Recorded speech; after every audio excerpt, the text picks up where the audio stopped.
Programme में आपको खुशामदीद कहते हैं। मैं असदुल्ला खान हूँ। वज़ीर-ए-आज़म शहबाज शरीफ साहब ने आज लाहौर में एंकर पर्सन से मुलाकात की। इस मुलाकात में जो बहुत सारे मौज़ूआत पर अगरचे बात हुई, लेकिन मईशत पर, महंगाई पर, पाकिस्तान को लाहिक जो मुश्किलात हैं उस पर बहुत बात हुई। शहबाज शरीफ साहब से अशय जो खुर्द-ओ-नोश हैं उसकी कीमतों में अचानक इजाफे पर भी बात हुई। इसके अलावा पेट्रोल और डीजल की कीमतों में इजाफे पर भी गुफ्तगू हुई। इसके अलावा मईशत और बजट खसारे की बात भी उन्होंने की और चैलेंजेस का जो सामना है मुल्क को, उसकी बहुत तफसील से बात हुई। और साथ साथ उनसे ये सवाल भी हुआ कि वो सऊदी अरब गए थे, UAE गए थे, उनको क्या मिला, इसका उन्होंने क्या जवाब दिया, इस पर हम बात करेंगे। आज इमरान खान साहब ने भी जो महंगाई की नई लहर है उस पर जलसे में बात की है, जो एबटाबाद में उन्होंने जलसा किया है। तो मजमूई तौर पर ऐसा लगता है कि महंगाई जो है वो इस वक्त पाकिस्तान का एक बड़ा मौजू है। और दूसरा बड़ा मौजू जो है वो पाकिस्तान में एक जो जलसों का माहौल है और आने वाले दिनों में एक मुमकिन तौर पर एक लॉन्ग मार्च है जिसका ऐलान इमरान खान साहब करना चाहते हैं या करने जा रहे हैं। तो उसकी क्या स्ट्रेटजी है हुकूमत की, उस पर क्या होगा, इस पर भी आज शहबाज शरीफ साहब से मुतअद्दिद बार सवालात किए गए और उसका उन्होंने जवाब भी दिया। इस पर भी प्रोग्राम में गुफ्तगू करेंगे। और साथ ही साथ आज ISPR की जानिब से कहा गया है कि वसी तर कौमी मुफाद में फ़ौज को सियासी मामला से दूर रखा जाए, फ़ौज को सियासत में ना घसीटा जाए। ये बयान इसलिए देना पड़ा ISPR को कि बार बार जलसों में फ़ौज का जिक्र किया जा रहा है, कहीं नाम लेकर किया जा रहा है, कहीं नाम लिए बगैर किया जा रहा है, कहीं इशारतन किया जा रहा है, कहीं किनायतन किया जा रहा है। तो ऐसी सूरत हाल में फिर DG ISPR को आज ये बयान जारी करना पड़ा कि फ़ौज को सियासी मामला से दूर रखा जाए। इसकी क्या अहमियत है, इस पर भी बात करेंगे प्रोग्राम के अगले हिस्से में। मेरे साथ आज के प्रोग्राम में डॉक्टर फ़ारूक सलीम साहब मौजूद हैं, माहिर मुआशियात हैं। बहुत शुक्रिया डॉक्टर साहब। हसन खावर साहब मेरे साथ मौजूद हैं, रहनुमा पाकिस्तान तहरीक इंसाफ के। और कैसर अहमद शेख साहब मुझे ज्वाइन कर रहे हैं, रुकन असम्बली हैं, मुस्लिम लीग नून के साथ आपका ताल्लुक़ है। तमाम मेहमानों को खुशामदीद। सबसे पहले मैं आज जो सवाल हुए शहबाज शरीफ साहब से उस पर तो बाद में आते हैं, लेकिन आज जो इमरान खान साहब ने जलसे में कहा है महंगाई की नई लहर के हवाले से, मैं वो आपको सुनाना चाहता हूँ, ज़रा सुनिए। अपने मीडिया से एक सवाल पूछता हूँ, ये जब से इंपोर्टेड हुकूमत आई है सारी चीजों की कीमतें ऊपर चली गई है। तो मैं अपने मीडिया से पूछता हूँ कि कितनी दफा आप माइक लेके दुकानों में और बाजारों में जाके पूछा कि महंगाई है या नहीं है। हमारी बारी तो 4 रुपए टमाटर पड़ते था तो सारे बाजारों में फिरने शुरू हो जाते थे कि जी कितना नया पाकिस्तान। ये जो अब इंपोर्टेड हुकूमत आई है, अब तो मुझे माइक नहीं नजर आ रहा कहीं जाते हुए। घी की कीमत पूछ रहे हैं कि घी कितना है, पूछे तो सही कीमतें किधर गई हैं, बिजली कितनी है और अभी डीजल और पेट्रोल कितना है। डॉक्टर फ़ारूक सलीम साहब, आज शहबाज शरीफ साहब से भी ये सवाल हुआ जब हमारी मुलाकात आज हो रही थी, सहाफ़ियों की मुलाकात हुई उनसे, तो उनसे सवाल हुआ कि जो अशिया ज़रूरिया की कीमतें हैं उसमें अचानक से इजाफा क्यों हो गया। तो उसका जवाब तो उन्होंने अगरचे ये दिया है कि अभी रमज़ान ख़त्म हुआ है, रमज़ान पैकेज ख़त्म हुआ है, बस कुछ चीज़ें मैनेज हो रही हैं, 48 घंटे में ये मामला ठीक हो जाएंगे। आपको क्या ख्याल है, ये जो अचानक आटे की कीमतों में इजाफा या टमाटर और प्याज की कीमतों में इजाफा, अशिया खुर्द-ओ-नोश की कीमतों में इजाफा, इसकी वजह क्या नज़र आती है आपको? खान साहब, पहले आप इजाजत दें, एक बहुत ही बुनियादी नुक्ता आपके सामने रखना चाहता हूँ। देखिए, एक तरफ तो बयानिया चल रहा है खाना जंगी का। शेख रशीद साहब कह रहे हैं कि खाना जंगी हो सकती है पाकिस्तान के अंदर। इमरान खान साहब कह रहे हैं कि वो 20 लाख अपने सपोर्टर्स को लेके इस्लामाबाद में चढ़ाई करने वाले हैं। तो एक तो ये बयानिया जो खाना जंगी का है, और दूसरी तरफ हम बात करते हैं मईशत की। ये दोनों चीजें इकट्ठी जिंदा नहीं रह सकती, दे कैन नॉट कोएग्जिस्ट। इन दोनों में से एक को दफनाना जरूरी होगा। चॉइस है, या तो उस बयानियों को, जो खाना जंगी वाला बयानिया है, उसको दफनाया जाए और या फिर मईशत को दफना दिया जाए। दोनों इकट्ठी जो हैं वो एक ही माहौल के अंदर, एक ही मुल्क के अंदर, मैं समझता हूँ कि जिंदा नहीं रह सकती। महंगाई आपने बिल्कुल दुरुस्त फरमाया, तकरीबन 90 से 95% जब सर्वे होते हैं तो 90 से 95% पाकिस्तानी कहते हैं कि उनका सबसे बड़ा चैलेंज, उनका सबसे बड़ा प्रॉब्लम जो है वो महंगाई है। और ये महंगाई की लहर जो है ये एटलीस्ट पिछले कोई 36 महीनों से चल रही है। अमूमन हम देखते हैं जो हमें बताया जाता है, जिसको कंज्यूमर प्राइस इंडेक्स कहते हैं, वो 13-13.5% पे आ रहा है। लेकिन जो सेंसिटिव प्राइस इंडेक्स है और उससे भी ज्यादा खतरनाक एक कहलाता है होलसेल प्राइस इंडेक्स। यानी कि होलसेल की मार्केट के अंदर क्या हो रहा है। तो जो कुछ दिन पहले हुकूमत के इदारा जो है पाकिस्तान ब्यूरो ऑफ स्टैटिस्टिक्स, उसने होलसेल प्राइसेस के हवाले से बताया है कि वहां पे कीमतें 28% बढ़ी, 28% ईयर ओवर ईयर। इसका मतलब ये है कि अगले चंद हफ्तों में जब आप और मैं रिटेल मार्केट में जाएंगे तो वो जो होलसेल प्राइसेस बढ़ी हैं वो इवेंचुअली मुंतकिल होंगी हमारी रिटेल मार्केट के ऊपर, और आपको और मुझे बहुत ज्यादा कीमतें जो है वो देना पड़ेंगी। सही है। और फिर और इसमें एक और चीज भी तो होने जा रही है डॉक्टर साहब, और वो है डीजल की कीमतों में इजाफा। पेट्रोल से भी इंपैक्ट आता है लेकिन डीजल से ज्यादा इंपैक्ट आता है, और आज प्राइम मिनिस्टर साहब ने इसका भी कहा कि ये मजबूरी है, और IMF के साथ इन लोगों ने मुआहिदा कर रखा था। मैं इस पर भी आता हूं, लेकिन हसन खावर साहब बड़ी इंपॉर्टेंट बात की है डॉक्टर साहब ने। डॉक्टर साहब कह रहे हैं खाना जंगी का बयानिया और मैशत ये साथ साथ नहीं चल सकते हैं। आप ये कैसे आप मैशत को चला सकते हैं जब मुल्क में खाना जंगी खतरात आप जाहिर कर रहे हैं और खुद जाहिर कर रहे हो? अच्छा देखिए, बात यह है कि डॉक्टर साहब की बात बिल्कुल ठीक है, और अल्लाह ना करे कि इस मुल्क को खाना जंगी का सामना हो, अल्लाह करे कि इस मुल्क की सालमियत कायम रहे, इस मुल्क में अमन व अमा कायम रहे। लेकिन बात यह है असद साहब कि जब आप फ्लोर क्रॉसिंग करवाते हैं, लोगों को ख़रीदते हैं, बैक डोर से जमहूरियत के अंदर नकब लगाते हैं, तो जाहिर है कि लोगों के जज्बात मुश्तिल होते हैं। और अगर 3.5 साल आपकी अपोजिशन हुकूमत के बारे में लोगों से झूठ बोलती रही, तो अब जब उनकी बारी आई है तो आवाम का सवाल तो है कि आपका प्लान क्या है। हाँ, ये जो लॉन्ग मार्च की बात है, जो प्रोटेस्ट है, वो तो एक तरफ रख दें, लेकिन क्या हुकूमत की तरफ से महंगाई को कंट्रोल करने का कोई प्लान अनवेल किया गया? क्या कोई ऐसा प्लान है जो लोगों के सामने लाया गया? कितने हफ्ते हो गए इस बात को, और महंगाई आसमान से बातें कर रही है। डॉक्टर साहब ने बिल्कुल सही कहा कि होलसेल प्राइस इंडेक्स जो है, इसके सेकेंड राउंड इफेक्ट्स होंगे। फिर आपने डीजल प्राइस की बात की, जब वो बढ़ाएंगे तो क्या करेंगे। लेकिन जो सबसे फिक्रमंदी की बात है कि हुकूमत के पास किसी किस्म का कोई प्लान ही मौजूद नहीं है। या तो प्लान हो, आप कहें कि अच्छा जी ये प्रोटेस्ट हो रहे हैं, इसके बाद हो जाएगा। अभी तक तो वो बिल्कुल लग रहा है कि जैसे दम बखुद हक्का बक्का रह गए हैं। उनको समझ ही नहीं आ रही कि 3.5 साल झूठ बोलते रहे हैं, और अब समझ नहीं आ रही कि इसको कैसे काबू करें। तो मेरे ख्याल में इस वक्त जो एब्सेंस ऑफ अ प्लान है, ये बहुत बड़ा मसला है। दूसरी बात ये है कि ये जो सियासी सूरत हाल है, कोई नहीं चाहता कि ये मुल्क खाना जंगी की तरफ जाए। ये हमारा मुल्क है, हमारे बच्चों का मुल्क है, लेकिन जो सियासी सूरत हाल है उसको समझना पड़ेगा। क्या आप ऐसे चला सकते हैं? क्या पंजाब असेंबली के अंदर जब आप हमारे मौलाना फराकीन को डी-सीट करेंगे, क्या पंजाब में हुकूमत चल सकेगी जी? ये लूली लंगड़ी हुकूमत है, आपको इलेक्शन की तरफ जाना पड़ेगा। जितनी जल्दी ये बात समझ आएंगे वो उतना ही अच्छा है। लेकिन अगर कोई ये चाहता है कि वो ओवरसीज पाकिस्तानीज के हक पे नकब लगाए, कुछ और करके फिर इलेक्शन कॉल करे, तो मेरे ख्याल में ये बड़ी संगीन गलती होगी। उस तरफ नहीं जाना चाहिए। ठीक है, बिल्कुल सही है। तो कैसा शेख साहब, एक बात तो जाहिर है सब तस्लीम कर रहे हैं कि महंगाई है, और महंगाई में इजाफा हुआ है, पिछले कुछ दिन में कमी नहीं हुई है, और अगर चंद दिन में डीजल की कीमतें, पेट्रोल की कीमतें बढ़ानी ही हैं जो कि मजबूरी है, तो ये महंगाई लगता यूँ है कि और बढ़ जाएगी। तो पिछली हुकूमत को सिर्फ एक बड़े इल्ज़ाम के तहत घर भेजा गया कि इन्होंने महंगाई कर दी, आवाम की कमर तोड़ दी और मईशत का बेड़ा गर्क कर दिया। अब आपकी हुकूमत आई है तो लोग ये तवक्को कर रहे हैं कि महंगाई अब कम होगी। तो महंगाई कम होगी या महंगाई बढ़ेगी आने वाले दिनों में? बिस्मिल्लाहिर्रहमानिर्रहीम। देखिए, हमारे मुल्क के जो मईशत है इस वक्त बड़ी दीगरगू है। इन्होंने 3.5 पौने 4 साल मुल्क की मईशत का सत्यानाश कर दिया। अब ये तो अभी खैर 1 महीना हुआ है, लेकिन ये बात देखिए ना, जो हालात है, हम अंधाधुंध IMF और वर्ल्ड बैंक की पॉलिसीज़ के ऊपर अमल कर रहे हैं, चाहे वो स्टेट बैंक हो, चाहे हमारा फाइनेंस मिनिस्टर हो, वहाँ से ही आता है। हमारा अपना होम ग्राउंड तो नहीं है। बात ये है कि वो उनका नुस्खा ही है। ये जो मैंने भी इकनॉमिक्स 68 में MA किया इकनॉमिक्स में, बड़े कराची यूनिवर्सिटी से, उनका तो हमेशा नुस्खा यह रहा है कि आप, ये आपके पास डॉक्टर साहब भी बैठे हैं, कि एक ही नुस्खा है कि आप इंटरेस्ट रेट बढ़ाओ, आप और बढ़ाओ ताकि महंगाई घटे। लेकिन ये नुस्खा डेवलप्ड इकानमीज़ का है।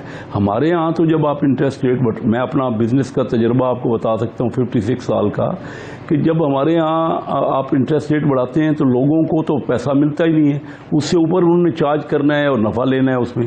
क्योंकि अभी देखें ना, 13.5% महंगाई हो रही है, एक इंतहाई ऊंची महंगाई है, और ये अभी कंटिन्यूशन है। अभी हमें तो 1 महीना भी नहीं हुआ हुकूमत में आए हुए, लेकिन मैं ये समझता हूँ कि बैठकर हमें सोचना पड़ेगा कि हमारी मईशत को कैसे बढ़ाया जाए। एक तो हमें अपनी प्रोडक्शन बढ़ानी पड़ेगी। महंगाई कम कैसे हो सकती है?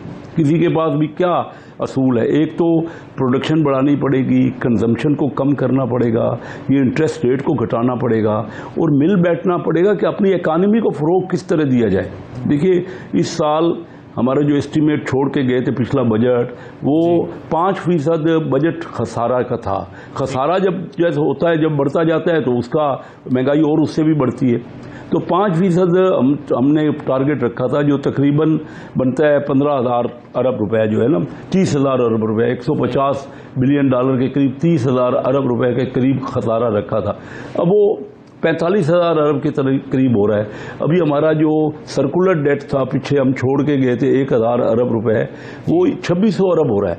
यानी मेरा मकसद ये है कि ये तो देखिए ना कैसा शेख साहब, ये तो पता था ना आपको कि जब आप ये हुकूमत ले रहे थे तहरीक अदम एतमाद के जरिए, तो आपको पता था ना ये चैलेंजेस हैं और ये ओवर द नाइट आप इसमें चेंजेस नहीं ला सकते। तो फिर ये आर्जी हुकूमत आपने क्यों कबूल की? फिर तो आपको चाहिए था कि आप इलेक्शन में जाते और एक लॉन्ग टर्म पॉलिसीज बनाते।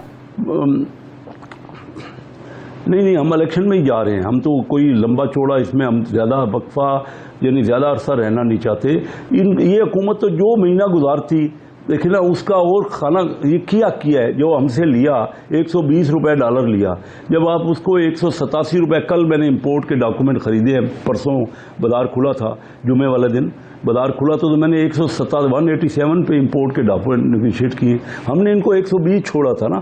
आप बता दीजिए ना, जो 67 रुपीज़ की महंगाई होगी, हर चीज़ तो बाहर से हम खरीद रहे हैं, चाहे वो तेल हो खाने का, चाहे अद्वियात हो, चाहे ऑयल वैसे हो। तो जब डॉलर का रेट ही आप 67 रुपीज़ $1 में बढ़ा देंगे तो महंगाई तो, मैं ये नहीं कह रहा, हमें इसका हल ढूंढना है। बात मैं बजाय कि हम ये महंगाई की कमी का इम्पैक्ट जो है, ये शेख साहब, ये कब तक आने लगेगा नजर? ये कब तक आपको नजर आने या आवाम को नजर आने लगेगा कि महंगाई अब कम होना शुरू हो गई है? कितना अर्सा लगेगा आपके ख्याल में? आप कह रहे हैं फौरन नहीं हो सकता। मैं थोड़ी, मेरा सवाल का थोड़ा सा ये देखिए, जब तक हम बाहर से अपने फाइनेंस मिनिस्टर और ये लेते रहेंगे, जो स्टेट बैंक के गवर्नर, हमारा तो कोई, हमारे यहाँ जैसे एक्सपर्ट ही कोई नहीं। हम जो इलेक्ट होके आते हैं, मैं 29 साल से 6 इलेक्शन लड़ रहा हूँ। Karachi chamber of commerce industry का 35 साल पहले प्रेसिडेंट बना। मैं इस ख्वाहिश से आया था कि मैं मुल्क की इकानमी के लिए काम करूंगा। मैंने डॉक्टर महबूब हक साहब के साथ काम किया, लेकिन जब बारी आती है फाइनेंस मिनिस्टर की, तो हमें तो क्या करेंगे, किस तरह मुझे तो इतनी तकलीफ है कि किस तरह हम मुल्क की इकानमी को मिलजुल के, देखिए ये मशवरे के साथ होगा। हमारा पब्लिक का, लोगों में से इलेक्ट होकर बंदे जो आए हैं उनसे, ताकि वो अपने और कोलीग से मशवरा कर सके। अभी फाइनेंस मिनिस्टर हमारा जो भी आता है ना, हमारे किसी एमएनए को तो वो मिलता ही नहीं है। मेरा मतलब सिर्फ ये कोई एक वजह नहीं है। मैं सिर्फ ये कह रहा हूँ कि लोगों में कॉन्फिडेंस तब आएगा जब उनका अपना बंदा वहां मौजूद होगा। चलें, ये तो सिर्फ उनकी हिदायत होती है वर्ल्ड बैंक की और IMF की, कर्जे लेना। बात खत्म कर रहा हूँ, बात खत्म कर रहा हूँ। सिर्फ कर्जे लेना और उसको लेविश खर्च कर देना। लेकिन इस वक्त हमारा 30,000 अरब रुपए हमारे दौर में कर्जा था, अब 50,000 अरब हो गया। इसमें कोई दो राय नहीं है, फिगर सब मानेंगे, स्टैटिस्टिक डिपार्टमेंट की फिगर है। जब आप कर्जे ही लेते रहेंगे और उसको खर्च कर देंगे और फिर आपने उतारने तो महंगाई तो और इंटरेस्ट, दो बातें आपने कही है ना शेख साहब, दो बातें आपने कही। एक तो ये कि फौरन नहीं हो सकता, इसके लिए इकदाम करने पड़ेंगे, और दूसरा ये कि 3.5 साल में हुकूमत बेड़ा गर्क करके चली गई। डॉक्टर फारूक सलीम साहब, जरा मुझे ये बताइए सर कि कितना टाइम लगेगा इस इम्पैक्ट को क्रिएट करने में, जो महंगाई में कमी का इम्पैक्ट है आम आदमी के ऊपर, ये कितना वक्त लगना चाहिए इसमें? साहब, दो बातें हो रही हैं, एक तो इलेक्शन के हवाले से और दूसरी महंगाई का जो बहुत इम्पोर्टेंट इशू है जी। मैं ये कहता हूँ कि इलेक्शन इस वक्त जो है वो पाकिस्तान के मुफाद में नहीं होगा। एक तो सियासी एंगल है और दूसरा उसका माशी एंगल है। सियासी एंगल ये है कि अगर इलेक्शन हो जाता है और PTI जो है वो इलेक्शन नहीं जीत पाती, तो वो कभी भी उसके रिजल्ट जो है वो कबूल नहीं करेगी और वो जो गैर यकीनी की फजा है वो कायम रहेगी। दूसरा माशी एंगल है। देखिए, between now and budget time, अगले आप समझिए कि 7 या 8 हफ्तों के अंदर पाकिस्तान ने कोई 8 या 9 बिलियन डॉलर रेज करने हैं और उनकी पेमेंट अदायगी करनी है। कर्जाजात की वापसी है, करंट अकाउंट डेफिसिट का खसारा है। अगर इलेक्शन में जाते हैं तो IMF जो है वो किसी भी अबूरी गवर्नमेंट से, इंटरिम गवर्नमेंट से डील नहीं करती है। तो ये जो पेमेंट्स होनी है उनका बड़ा एक खतरनाक मामला बन जाएगा। डिफॉल्ट की तरफ सिचुएशन जाना शुरू हो जाएगी। तो इलेक्शन तो इस वक्त मैं समझता हूँ कि वो पाकिस्तान के मसाइल जो हैं उनका जवाब इलेक्शंस के अंदर नहीं है। अच्छा, महंगाई के हवाले से खान साहब, आई एम कन्विंस्ड कि महंगाई मजीद होगी। इस वक्त हुकूमत मसनूई तौर पे जो तूफान है महंगाई का, उसके सामने बंद पे खड़ी है और वो बंद ज्यादा देर तक बचेगा नहीं। जो डीजल तो डॉक्टर साहब, इसका मतलब है कि जब ये कहा जाता था पिछली हुकूमत की महंगाई के जवाब में कि ये आलमी महंगाई है और उस आलमी महंगाई का एक इम्पैक्ट आ रहा है, तो अब अगर ये कंटिन्यू करता है तो फिर इसका मतलब है कि मौजूदा हुकूमत में महंगाई होता है, तो इसका मतलब है कि पिछली हुकूमत का मौक़िफ़ दुरुस्त था। देखिए, अभी ये जो पिछली हुकूमत ने फैसला किया था, जो सियासी फैसला था, माशी फैसला नहीं था, वो फरवरी की 28 तारीख को साबिक वज़ीर आज़म साहब ने जो 10 रुपए फी लीटर पेट्रोल और डीजल के ऊपर सब्सिडी जारी कर दी थी। जब आलमी मंडियां जो है वो 110-111 डॉलर का बैरल हो गया है, तो पाकिस्तान के अंदर आप सोचिए कि इस वक्त दुनिया में कोई भी मुल्क ऐसा नहीं है जो महंगा तेल आलमी मंडी से खरीद के और अपनी मार्केट में सस्ता बेच रहा हो, सिवाय एक मुल्क, और वो मुल्क है पाकिस्तान। तो ये बंद तो टूटना ही पड़ेगा, ये टूट जाएगा। और उसके बाद जब आप देखिएगा डीजल और पेट्रोल की कीमत जो है वो 200-250 रुपए पे जाती है, तो महंगाई का एक नया तूफान सामने आएगा and we should all be prepared for it. उसके ऊपर हुकूमत कंट्रोल नहीं कर पाएगी। जो अच्छी खबर इसमें नजर आती है वो ये है कि आप तारीखी तौर पे अगर देखें तो जो PMLN की हुकूमत आती है उसमें जो GDP ग्रोथ रेट है, जो मईशत का पहिया है, उसकी जो स्पीड है वो जनरली तेज हो जाती है, वो बेहतर हो जाती है। और उसके नतीजे में जो पर कैपिटा इनकम है, जो औसतन आमदन है आपकी और मेरी, वो बढ़ना शुरू हो जाती है। तो आप समझिए कि कुव्वत बर्दाश्त जो है महंगाई की वो शायद इम्प्रूव हो जाए, महंगाई तो मजीद आएगी। सही है। हसन खावर साहब, अब सवाल यह है कि अभी आपने सुना कैसर शेख साहब को, वो कह रहे हैं कि 3.5 साल में मईशत का बेड़ा गर्क आप करके चले गए हैं और हमसे ये तवक्को कर रहे हैं कि हम ओवर दी नाइट इसको सही कर दें। इमरान खान साहब आप कह रहे हैं कि नई हुकूमत आ गई, महंगाई क्यों कम नहीं हो रही? क्या 1 महीने में महंगाई कम हो सकती है? अच्छा देखिए, नहीं 1 महीने में नहीं कम हो सकती, मैं बिल्कुल ये बात मानता हूँ, लेकिन सच ये है कि हम उन फैसलों की बात कर रहे हैं जो पिछले 1 माह में लिए गए हैं। हम ये बात कर रहे हैं कि मौजूदा हुकूमत का प्लान क्या है महंगाई कम करने का। हमें तो कोई महंगाई नज़र नहीं आ रही। क्या आटे की कीमतें बढ़ी हैं? क्या वो सरकारी आपने जो कोटा है गंदम रिलीज करने बंद नहीं करती, जिसकी वजह से प्राइस बढ़ी है और फ्लोर मिल एसोसिएशन ने रातों रात प्राइस बढ़ा दी है? क्या आपने नेपरा को इजाज़त नहीं दी कि वो जनाब अपने रेट्स बढ़ाए? अगर आप समझते हैं, अभी शेख साहब ने कहा, वो माशाल्लाह इकोनॉमिक्स जानते हैं, उन्होंने कहा कि जी हम चाहते हैं इंटरेस्ट रेट कम करें। क्या इंटरेस्ट रेट कम करने, पहली बात आपको कम करने से आपको रोकता नहीं है, तो आप हुकूमत में है। दूसरी बात यह है कि इंटरेस्ट रेट आप मजीद गिराएंगे तो जाहिर है कि महंगाई उससे मजीद बढ़ेगी, मनी सप्लाई बढ़ेगी। अच्छा, फिर ये है कि इन्होंने IMF की शेख साहब ने बात की। आपको पता है कि स्टेट बैंक की इकोनॉमी के ऊपर लोगों ने, इनकी पार्टी ने क्या तूफान बर्पा किया था। क्या अब कौमी असम्बली का सेशन होने जा रहा है, क्या ये उसमें मजीद तरामीम वापस लेने जा रहे हैं जो ये चाहते थे? क्या ये अब कौमी असम्बली में प्रेजेंट कर रहे हैं वो बिल?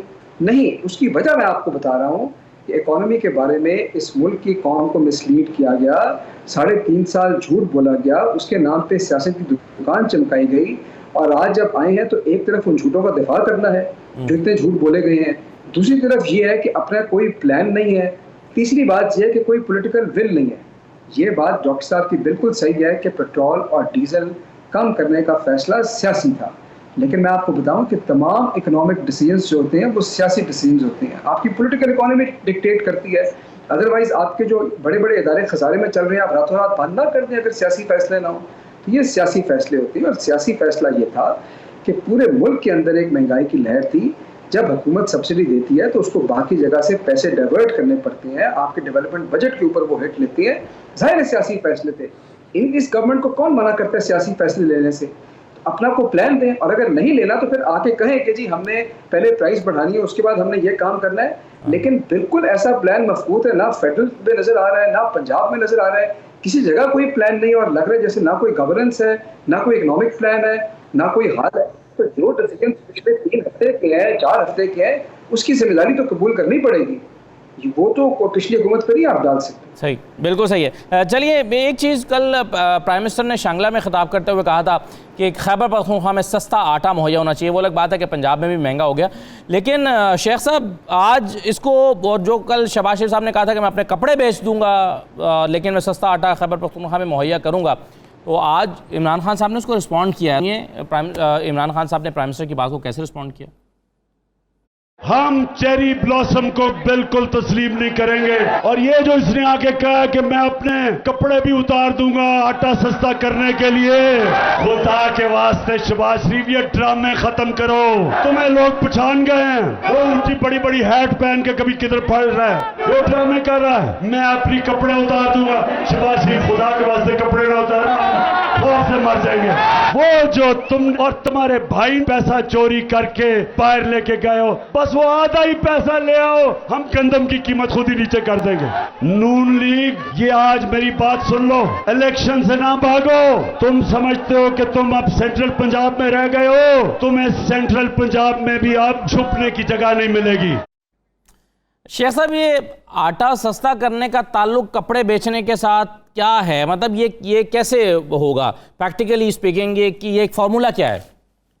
देखिए, मैं आपको बताऊं, अगर इस तरह की तकारीर जारी रहेंगी हमारी तरफ से भी और इनकी तरफ से भी, तो मसले का हल नहीं निकलेगा। देखिए, ये बहुत बड़ा गंभीर मसला है। हमारा मुल्क बहुत नीचे जा रहा है। हम सबको, हमने भी अपने वक्त में चार्टर अपोजिशन की तरफ से कहा था कि चार्टर ऑफ इकॉनमी करो। आज मैं हुकूमत की तरफ से आपको कह रहा हूँ, जब तक तमाम लोग मिल के नहीं बैठेंगे, देखिए बड़े मुश्किल फैसले करने हैं। कोई फैसला करेंगे तो दूसरा तनकीद करेगा और यही होता रहेगा। अगले इलेक्शन फर्ज कीजिए हो जाते हैं, कोई भी पार्टी जीतती है, दूसरी नहीं जीत सकती, कम सीटें लेती है। तो ये धरने और ये तकरीरें तो जारी रहेंगी। हम अपने मुल्क को कब संभालेंगे?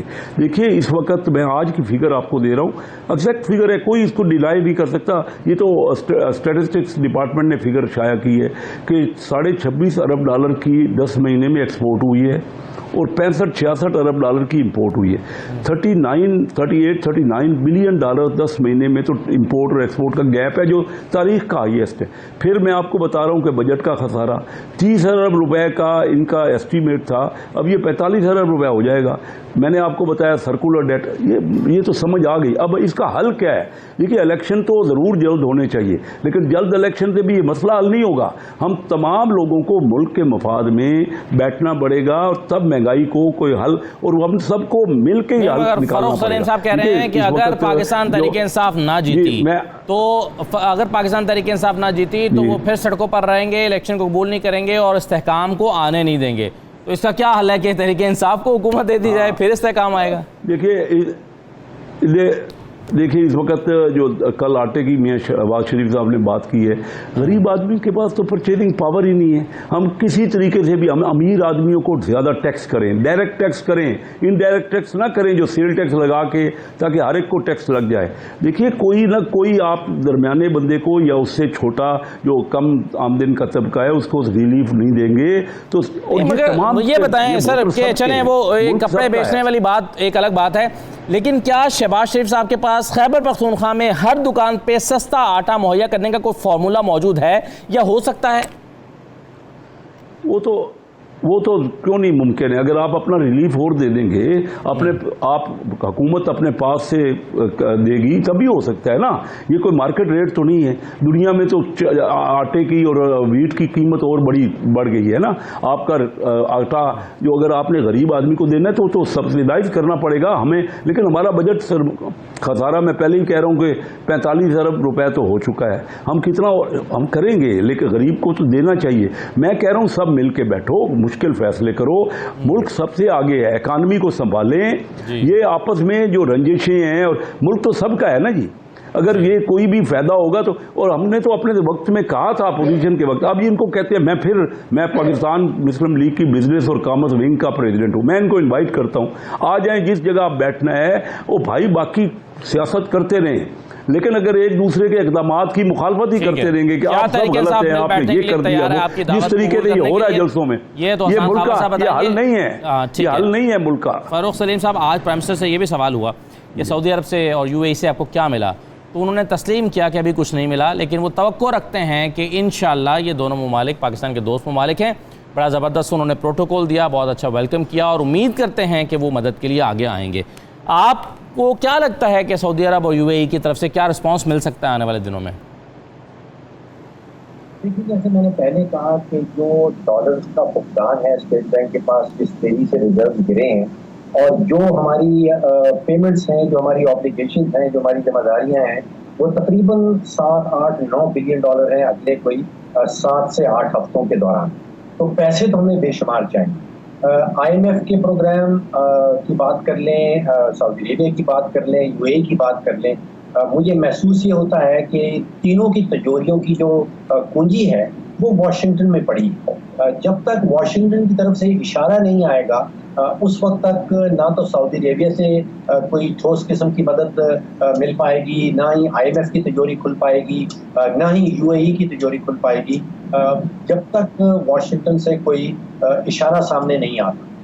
जो मस्बत इशारे नज़र आ रहे हैं उनमें से एक तो यह है कि वो सेक्रेटरी ऑफ स्टेट ब्लिंकन ने हमारे फॉरेन मिनिस्टर साहब बिलावल भुट्टो जरदारी साहब को फ़ोन किया और सुनने में यह आया है कि 40-45 मिनट तक वो बात होती रही। तो मामला वहाँ से शुरू होना है और पाकिस्तान के अंदर फिर जो सियासत है जिसमें वो झूठ की बुनियाद पे अमेरिका खिलाफ जो बयानिए बनाए जाते हैं, मैं समझता हूँ कि वो पाकिस्तान की मईशत के लिए, पाकिस्तान में रहने वाले शहरियों के लिए बहुत ही नुकसानदेह साबित हो रहे हैं। राइट, डॉक्टर फ़ारूक सलीम साहब, आपका बहुत शुक्रिया प्रोग्राम में शिरकत करने के लिए। हम छोटा सा ब्रेक ले रहे हैं। हसन खान कैसर शेख साहब आप साथ रहिएगा, वापस आगे जरा कुछ और मौज़ूआत पर बात करते हैं, जिनमें से एक ये भी है कि जो ISPR की तरफ से स्टेटमेंट आई कि वसीतर कौमी मुफाद में फ़ौज को सियासी मामला से दूर रखा जाए और फिर आने वाले दिनों में एक लॉन्ग मार्च प्लान किया जा रहा है, उससे क्या टारगेट हासिल करने की तवक्को है PTI को, और क्या PTI ने फैसला कर लिया है कि पाकिस्तान भर के मुख्तलिफ शहरों को जैम कर देंगे? क्या ये फैसला किया है? एक ब्रेक लेते हैं, ब्रेक के बाद वापस आते हैं।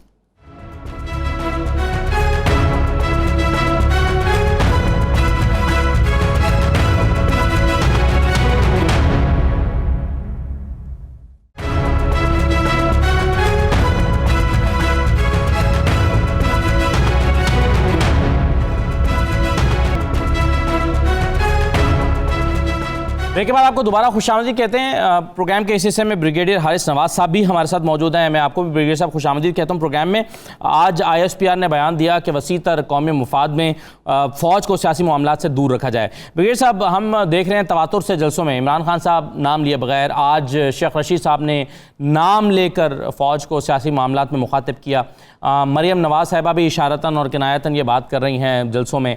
आप क्या समझते हैं कि एक ज़ाहिर एक फ़ौज एक पाकिस्तान का एक बहुत अहम इदारा है और उसका बड़ा अहम किरदार है पाकिस्तान की सलामती के हवाले से, और इस बेएहतियाती के साथ जलसों में नाम लेकर फ़ौज को इस तरह से बात करना, इसका क्या इम्पैक्ट क्रिएट हो रहा है? देखें ये एक बहुत ही अफसोसनाक बात है। ख़ास तौर पे वी मस्ट रियलाइज कि हमारी मुसल्लह फ़ौज इस वक्त बहुत सीरियस ऑपरेशंस कर रही हैं।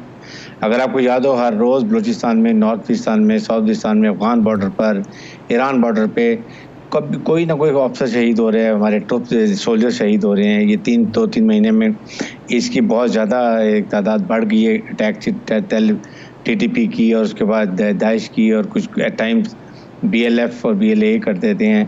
अब ये बताएं कितना ये ट्रुप्स के मोराल पे अफेक्ट करता है, जो हमारे ट्रुप्स बैठ के देख रहे हैं अपने इंफॉर्मेशन रूम में, उसके बाद उनकी फैमिली जो शहीद हो जाती हैं, और फिर वहाँ पर हमारे political leaders, at time certain media houses में बात ऐसी हो जाती है। इससे जो मोरल ऑफ ट्रुप्स है ना, इस पर बड़ा इफेक्ट होता है और ये हमें समझने की बात है। देखिए, फौज is nothing without the support of people of Pakistan ji. और जो हमारा अवाम और फौज का ये एतमाद है, इसको हमारी दुश्मन कुव्वतें जो है पूरी कोशिश कर रही हैं कि इसमें दरार डाल दें, कॉन्फिडेंस को कमज़ोर कर दें, और फिर ताकि फिर पाकिस्तान को जो भी अपने उनके अज़ाइम है वो पूरे करें। इराक़ की मिसाल ले लें, लीबिया की ले लें, शाम की ले लें, यमन की लें, अफगानिस्तान में, जहाँ जहाँ फ़ौज और अवाम में ट्रस्ट नहीं था, फ़ौज कमज़ोर थी, फ़ौज कमज़ोर हो गई और उन्होंने अपने अज़ाइम पूरे कर लिए।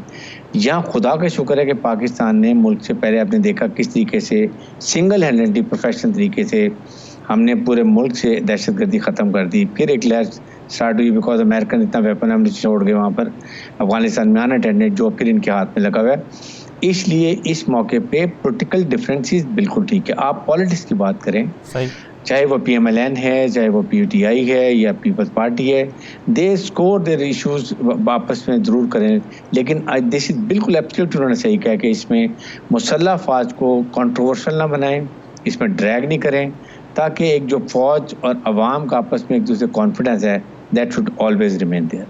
सही, बिल्कुल सही है। कैसे हम शेख साहब, आज शबाब से ये सवाल भी हुआ कि मरीम नवाज़ साहबा अपने जलसों में सर्विंग ऑफिसर्स के बारे में बात कर रही हैं, तो इस पर उन्होंने, शहबाज शरीफ साहब ने जवाब दिया कि जोश खिताबत में वो कह गई होंगी और उनकी बात को संजीदा ना लिया जाए।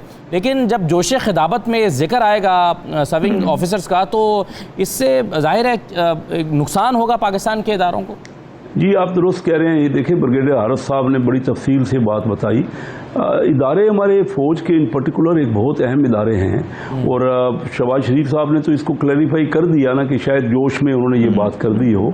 मैं ये समझता हूँ कि एक तो फ़ौज को वाकई पॉलिटिकल एक्टिविटीज़ में इन डेप्थ नहीं आना है, और इलेक्शन जो है वो फेयर करवाने हैं। किसी के ऊपर ये शक ना हो कि इलेक्शन जो है उसमें कोई किसी ने अपना आपको जानबदारी की है। लेकिन फ़ौज का इदारा इतना अहम इदारा है, अगर खुदा ना खास्ता आज जो जिस तरह ये कह रहे हैं, ये मार्च कर रहे हैं, और शेख रशीद साहब कह रहे हैं ये खूनी मार्च होगा, तो आप अंदाज़ा करिए अगर ये पार्टियां आपस में गुत्थम गुत्था हो गई तो कोई बचाने वाला कौन होगा हमारे यहाँ। इनको भी पार्टियों के अंदर भी, क्या हम खुद ये पार्टियां या तो इतनी डिसिप्लिन हो या बैठे अपने एक चार्टर ऑफ डेमोक्रेसी करें और उस पर अमल करें।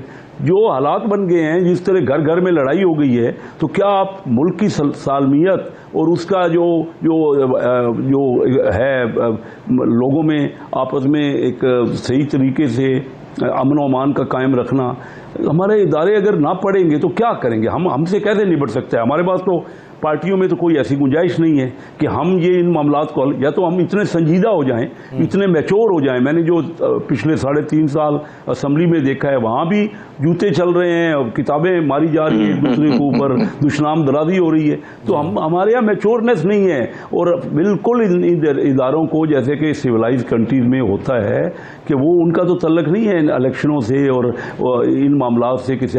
लेकिन आप बताइए मेरे कि जिस जो हालात इस तरह के बन जाएंगे, तो आपका कौन सा इदारा इसमें अगर नहीं भी होगा, तो हम क्या खुद बैठने को तैयार नहीं है? मैं अभी कह रहा हूं इनको कि आप आइए चार्टर ऑफ डेमोक्रेसी करिए, कोई एक असूल बना लें, ज़ाब्ता अखलाक बना लें कि हमने किस तरह चलना है। लेकिन यहाँ तो कोई ज़ाब्ता अखलाक ही नहीं है। जिस तरह की बातें हो रही हैं, जो खुल्लम खुला एक दूसरे के ऊपर घर घर में लड़ाई हो गई है, इससे क्या हमारे लीडर को अच्छा सबक दे रहे हैं?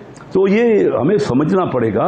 फौज एक ऐसा डिसिप्लिन इदारा है हमारे यहाँ। अभी तक जो भी कोई मुश्किल आई है, आप बॉर्डर्स में देख लीजिए, आप और कोई सैलाब देख लीजिए, आप कोई जलजला देख लीजिए, क्या कुछ फौज की कंट्रीब्यूशन नहीं है। लेकिन आप फौज के इदारे को कहें कि वो बिल्कुल कुछ भी ना करे मुल्क को देखते हुए, मुल्क की अफरा तफरी को और इन बिगड़ते हुए हालात को, तो ये मुमकिन नहीं है। सही है, आसान एक्चुअली कुछ न किसी न किसी इदारे को। जी बिल्कुल सही है। बिल्कुल हसन खबर साहब, इमरान खान साहब से मुख्तलिफ इंटरव्यूज़ में या मुख्तलिफ फोरम्स पे या मीटिंग्स में उनसे जब सवाल हुआ फ़ौज से मुतालिक, तो उन्होंने हमेशा यही कहा कि पाकिस्तान की जो फ़ौज है, ये पाकिस्तान इसकी बुनियाद पर खड़ा है, और उन्होंने ये भी कहा कि मैं इतना ज़रूरी नहीं हूँ जितना पाकिस्तान की फ़ौज ज़रूरी है, और मैं इसके ख़िलाफ़ कोई बात नहीं कर सकता। लेकिन कहीं कहीं ऐसा लगता है, या उनकी बात से मतालिब निकाले जाते हैं कि वो नाम लिए बगैर या न्यूट्रल का जिक्र करके कहीं ना कहीं मुखातिब कर रहे हैं। तो आप नहीं समझते कि ये सियासी लड़ाई सियासी मैदान में सियासी लोगों के साथ लड़नी चाहिए बगैर किसी का जिक्र किए? अच्छा सर, देखें, पहले तो जो एक बात समझने वाली, ब्रिगेडियर साहब ने बड़ी इंपॉर्टेंट बात की, वॉर ऑन टेरर का जिक्र किया कि फ़ौज ने जाहिर है कि इस मुल्क में घना कदर खदमात अंजाम दिया। बिल्कुल, जब कोई मैन मेड क्राइसिस होता है, ह्यूमन क्राइसिस, नेचुरल क्राइसिस है, हम फ़ौज बुलाते हैं, चाहे सैलाब हो, जलजला हो, और वही जो है मेन जो है ना लीड में होती है।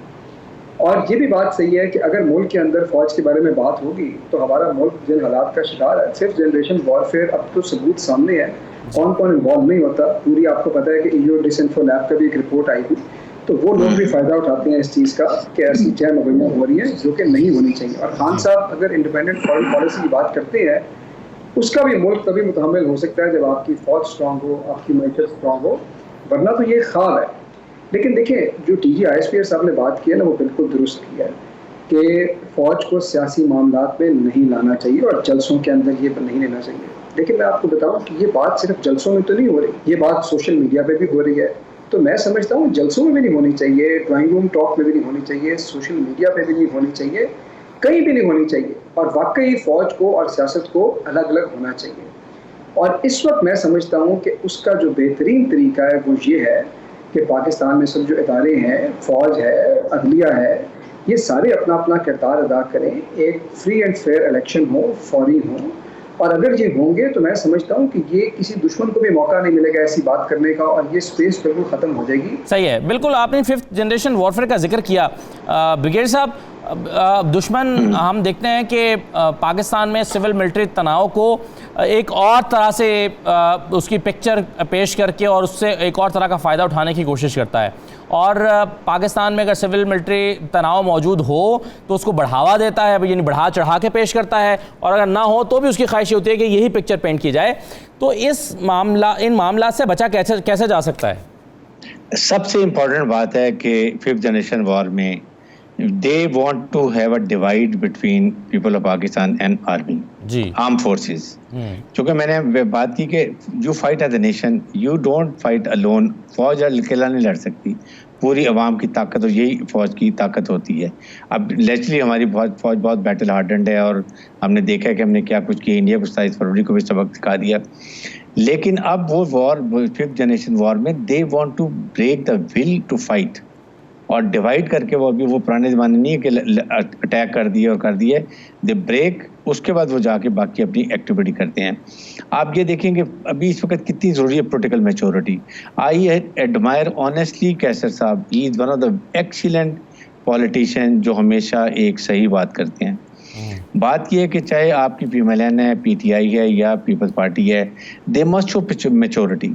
आप जिस तरीके से बातें कर रहे हैं, आपस में एक दूसरे को इस्तेमाल दिला रहे हैं, गवर्नमेंट के पास होता है इनिशिएटिव।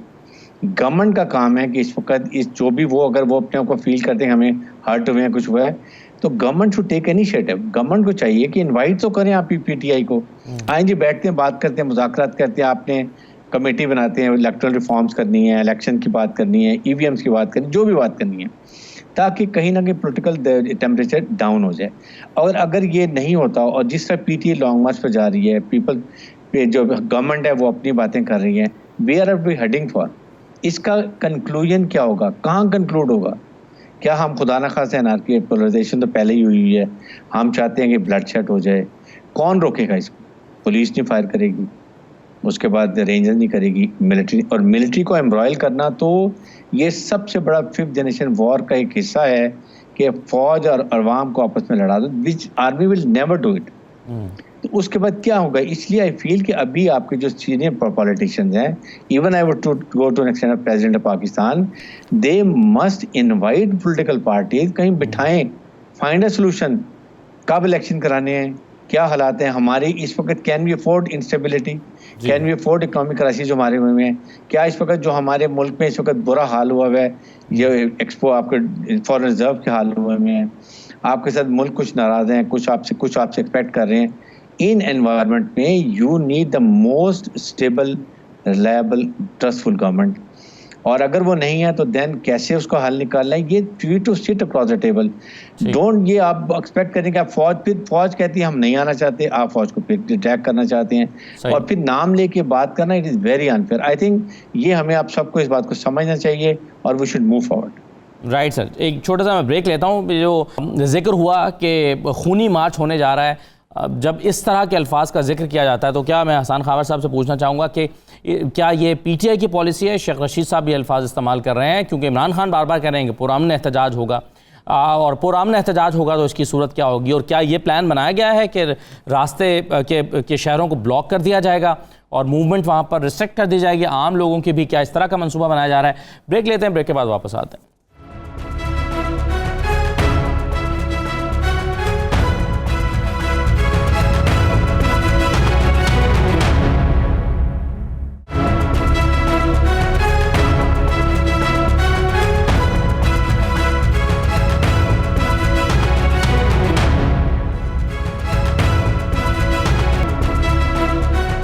दोबारा खुशामद कहते हैं। हसन खावर साहब, बात हो रही थी कि पॉलिटिकल टेम्परेचर को कम करने के लिए सियासी कुव्वतों को आपस में बैठ जाना चाहिए, हुकूमत और अपोजिशन को बैठ जाना चाहिए, चाहे वो मिसाक मईशत हो या इलेक्शन रिफॉर्म्स हो। क्या पाकिस्तान तहरीक इंसाफ हुकूमत के साथ बैठकर बातचीत करने के लिए तैयार है? अगर गवर्नमेंट लेजिटिमेट हो तो क्यों नहीं, लेकिन अगर हमारे मुल्क अरकान के ऊपर हुकूमत बेस करती हो, अगर हमें पता हो कि हमारे लोग हमसे इनराफ कर गए, उनको डी सीट नहीं किया जा रहा, तो फिर आपको जाहिर है, आपको पता है कि किसी किस्म की कोई क्रेडिबिलिटी नहीं रहती। दूसरी बात यह है कि बात तब होती है जब हुकूमत वक्त कोई प्लान दे, ये बताए कि ये हम इकदाम करने जा रहे हैं और हमें यहाँ पे सपोर्ट चाहिए। ओपन एंडेड कॉन्वर्सेशन तो नहीं हो सकती कि आपके पास ना कोई प्लान है, आपने हुकूमत में आप ज़बरदस्ती आ गए और अब आप चाहते हैं कि आपको हम लोग जाके गाइड करें। तो अगर आप कोई प्लान अनवील करें, लाए लोगों के सामने, लोगों के कमेंट्स लें, हमसे भी पूछें, अगर हमें लगेगा तो लेजिटिमेसी नजर आएगी तो बात भी हो सकती है। दूसरी बात यह है कि देखें, हुकूमत का रोल, ये बिल्कुल सही बात है कि बड़ा अहम होता है और हमारी पार्टी की पॉलिसी बड़ी क्लियर है कि पुरअमन मार्च होगा। अगर कोई ऐसी बात किसी लीडर की तरफ से आई भी है तो हुकूमत वक्त का काम है कि वो या तो रिस्पॉन्सिबली बिहेव करे या एक पॉलिसी स्टेटमेंट दे। अगर आप राना सना साहब की कल देख ले बात, उन्होंने क्या बात की, आप ये भी कह दें कि हम किसी को कानून को हाथ में लेने की इजाज़त नहीं देंगे, आप कानून नाफिज करने वाले इदारों की बात करें। आप कह रहे हैं कि मैं तो पार्टी प्रेसिडेंट की हैसियत से कह रहा हूँ कि हमारे वर्कर नहीं निकलने देंगे घर से। ये नहीं है खाना जंगी की तरफ ले जाना, ये नहीं है अनारकी को प्रमोट करना। अब तो हुकूमत वक्त है, आपके साथ तो कानून नाफिज करने वाले इदारे हैं, आप कानून की बात करें, या तो टेम्परेचर डाउन करें अपन, और अगर नहीं कर सकते तो कम से कम कानून की बात तो करें कि आप ओपनली धमकियां दें खाना जंगी की। तो मैं समझता हूं कि ये वाकई मुल्क को सही तरफ नहीं लेके जाएंगी। और इस वक्त इस पूरे सियासी बहरान का मैं फिर बार बार कहूँगा कि सिर्फ एक हल है, ये गवर्नमेंट नहीं चली। इन लोगों के पास ना हौसला है, ना विल है। आप इलेक्शन डिमांड कर रहे हैं हसन साहब, आप बार बार इलेक्शन डिमांड कर रहे हैं, लेकिन इलेक्शन कमीशन ये कह चुका है कि हल्का बंदियां होनी है और उसके बाद, और सुप्रीम कोर्ट में खड़े होकर उन्होंने कह दिया उसके बाद पे 3 महीने चाहिए, तो 7 महीने से पहले इलेक्शन हो नहीं सकते। तो जो चीज़ हो नहीं सकती वो आप बार बार कैसे डिमांड कर रहे हैं? वो हो नहीं सकती। मैं देखिए, मेरा तो जो पहला सोर्स ऑफ इंफॉर्मेशन है पाकिस्तान का आइन है। आइन आप खोल के पढ़ लें, इलेक्शन कमीशन की जिम्मेदारी पढ़ लें। इलेक्शन कमिश्नर चाहे किसी भी जगह जाकर 7 महीने कहें, वो कहें जी 7 साल मैं नहीं करा सकता, तो 7 साल के इलेक्शन नहीं होंगे। आइन के रूल से इलेक्शन कमीशन की एक जिम्मेदारी है, जिस वक्त भी इलेक्शन कॉल किए जाए उन्होंने 90 दिन के अंदर करवाने हैं। They have to figure out a plan. तो मेरा नहीं ख्याल कि वो किसी स्टेटमेंट से अपनी आइनी जिम्मेदारियों से मुबर्रा हो सकते हैं। मैं नहीं समझता कि आइन में ऐसी कोई गुंजाइश है। सही है। कैसा शेख साहब, ये टेम्परेचर कैसे कम होगा? और ये अगर शेख रशीद के जवाब में राना सनाउल्लाह साहब भी कहेंगे कि तुम मुझे जानते नहीं हो और मैं अपने कारकुनों से कहूँगा कि इनके लोग निकले तो उनको फेंटी लगा दो, तो ये तो मामला दोनों तरफ से ख़राब करने की कोशिश हो रही है, ऐसा लगता है। आप दुरुस्त कह रहे हैं, दोनों तरफ से कोशिश हो रही है और ये कोशिश को ठंडे दिल से हमें सोचना है। देखिए, मैं आपको बताऊं, इस वक्त फौरी जो मसला है पाकिस्तान का, ये कोई हल नहीं है कि कभी हम सऊदी अरेबिया के पास जाके हाथ फैलाएं, कभी चाइना के पास जाएं, कभी IMF के पास जाएं। इस वक्त आज की फिगर है कि 38 अरब डॉलर इंपोर्ट और एक्सपोर्ट का खसारा हो चुका है 10 महीने में, और आपके पास जो टोटल रिमिटेंस है आपकी बाहर की वो 25 अरब डॉलर, 13 अरब डॉलर का तो खसारा है करंट अकाउंट में इन 10 महीने में। अब आप बताइए, टोटल 10 अरब डॉलर आपके पास रिजर्व हैं। जो इमीडिएट बात है, ये कह रहे हैं ना कि कोई एजेंडा हो, कोई बात हो, मैं इनसे कह रहा हूं कि इसी पे बैठ जाए कि हमारा मुल्क दिवालिया होने वाला है। क्या दिवालिया हो जाएगा? आपकी एक बहुत बड़ी पार्टी है, PTI है, उसकी बड़ी लीडरशिप है, पॉपुलर लीडरशिप है, आप भी मुल्क की मफाद में बात करते हो। क्या ये मुल्क का मफाद है कि हम 1 से सवा अरब डॉलर तो एक में हर महीने का खसारा हो रहा है, और हमारे पास तो 1.5 महीने की इंपोर्ट का बिल रह गया है, जो हमारा 10 अरब से कम रिजर्व है।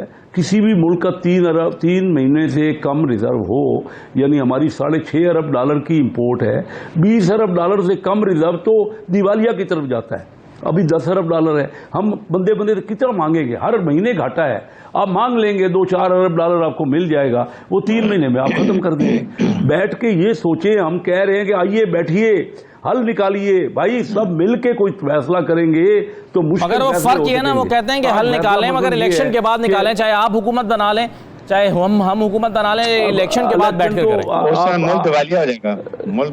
देखिए, ये बात सही है। देखिए, इनकी इनकी बात ये जायज़ ये है साहब। कि इलेक्शन कमीशन को हर वक्त इलेक्शन के लिए तैयार होना जी, चाहिए। जी। मैं इनकी बात मानता हूँ, लेकिन इलेक्शन कमीशन ने कैटेगोरिकली कह दिया कि हम तैयार नहीं हैं। अब इसका ठीक है, जिम्मेदार इलेक्शन कमीशन को बनाएं कि क्यों तुम जिम्मेदार नहीं हो, वो तो एक अलग डिस्कशन हो गई ना।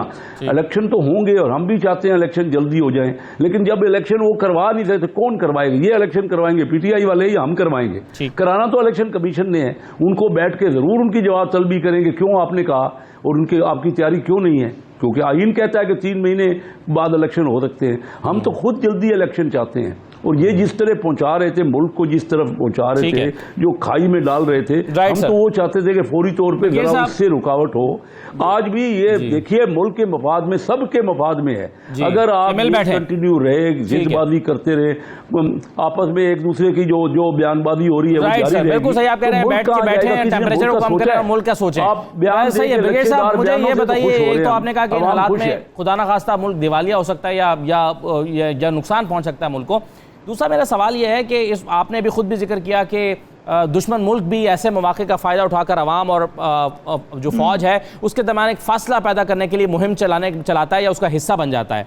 ऐसे में सोशल मीडिया को पे गैर जिम्मेदार अनासर को रोकने के लिए पेका का जो कानून है, जो पिछली हुकूमत लाना चाहती थी, ये हुकूमत उसमें इंटरेस्टेड नहीं है और आज उसकी तरदीद भी उन्होंने कह दिया कि हम ये नहीं चाहते कि जो FIA का इक़दाम है वो उसको वापस ले लेगा। मेरा सवाल ये है कि फिर कैसे ये जो मुनज़्ज़म मुहिम है इसको कैसे रोका जाएगा? देखें, एक तो ये बिल्कुल सोशल मीडिया भी, पॉलिटिकल पार्टीज की भी रिस्पॉन्सिबिलिटी है क्योंकि उनके काफ़ी कारकुन हैं, और उसके साथ आपका कानून स्ट्रिंजेंट होना चाहिए इस मामले में कि कहीं ना कहीं तो आप रोकें। आप कम से कम कौमी अदारे के बारे में तो इतनी सख्त पॉलिसी होनी चाहिए कि इसके बारे में कोई ऐसी बात करे या उससे जिसको दुश्मन को फायदा, उसको तो सख्त कार्रवाई होनी चाहिए। And then it must act as a deterrence for others कि अगले ऐसे ना कर सकें। सेकंड बात ये कि जो हम बात कर रहे हैं, देखें, हुकूमत इनिशिएटिव लेती है, हुकूमत के पास पावर है, हुकूमत इनवाइट तो कर ले। लेट PTA रिफ्यूज, कहें जी हम आपसे बात करना चाहते हैं, इलेक्शन में बात करना चाहते हैं, हम आपसे बात करना चाहते हैं, इलेक्टोरल रिफॉर्म्स के आते हैं, आए बैठे बात करें, then when you sit across. नहीं, अगर और PTA ये कहना जारी रखती है कि हम इनको मानते ही नहीं है तो इनके साथ बैठ कैसे जाएं, ये तो लेजिटिमेट नहीं है, तो फिर लेकिन क्या होगा? बेयर बी हर्डिंग, ठीक है, प्रेसिडेंट ऑफ पाकिस्तान है, even I glow to stand इस मामले में, even establishment should come in, बिठाएं दोनों को फेयर तरीके से, फाइंड अ सोल्यूशन। क्या इस वक्त मुल्क के जो इकोनॉमिक हालात है, जो कैसे साहब बता रहे हैं, ऑनेस्टली ये बहुत खतरनाक सिचुएशन है। अगर आपको कोई गवर्नमेंट भी, आपको मुल्क भी आपको पैसा नहीं देगा कि जी ये 3 महीने की गवर्नमेंट है, 4 महीने की गवर्नमेंट, तो कैसे होगा? सही, ये समझने की बात है। सही, आप कह रहे हैं कि फिर जो है वो इन दोनों को एक पेज पर बिठाना चाहिए या एक प्लेटफॉर्म पर बिठाना चाहिए, हुकूमत और अपोजिशन को। बहुत शुक्रिया ब्रिगेडियर हारिस नवाज साहब, हसन खावर साहब और कैसर शेख साहब प्रोग्राम में शिरकत करने के लिए। इजाज़त दीजिए, हाफ़िज़।